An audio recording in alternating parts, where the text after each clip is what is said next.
Chapter 4. The Intellect. One should become conscious of what one studies by means of spontaneous meditation, otherwise it destroys the intellect. One needs to practice undivided, integral meditation at the hour when one feels like doing so. Meditation should not be mechanical. We need to attain the mathematical equilibrium between the being and knowledge. 20 plus 20 equals 40. 40 minus 20 equals 20. The intellectual only sees things through his theories.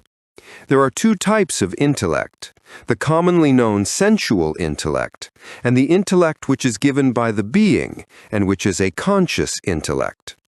There are degrees in the objective reason of the being, and they are measured according to the number of tridents on the horns of Lucifer. When one opens the inner mind, one does not need to verbalize theories, hypotheses, and preconceptions.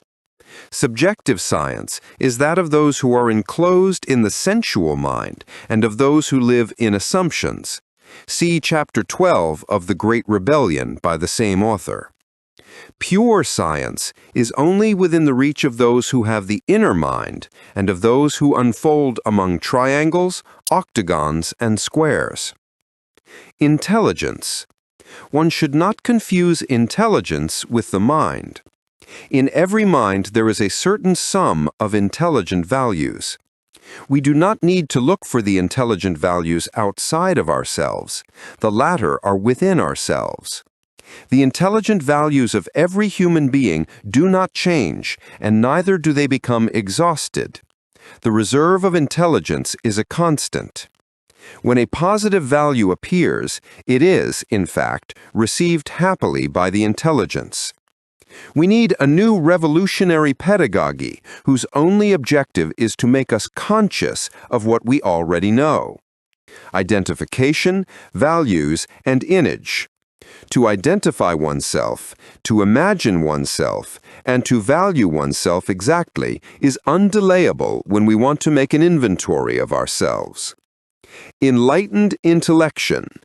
Whoever manages to disintegrate the cadavers of the ego obtain enlightened intellection.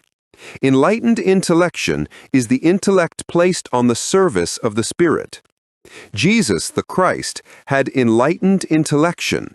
He placed his intellect on the service of the Spirit. The great error of materialists consists precisely in believing that the great reality needs physical phenomena. But their reality, after all, is a product of the materialistic intellect and not of enlightened intellection. Both the physical as well as the spiritual are energy, and because of this, the spirit is as real as matter. Matter is as sacred as spirit. As long as the materialistic intellect does not become enlightened intellection through the revolution of the dialectic, it will not be possible to comprehend that the material and the spiritual behave in a correlated and dialectical manner. Time. Time is life. Whoever does not depend on time controls life. The flow of existence presents itself in too short a duration to allow it to transpire in trifles. The brevity of life is sufficient reason to encourage us to make it greater with the integral revolution. With intelligence, we should take advantage of vital time to the maximum.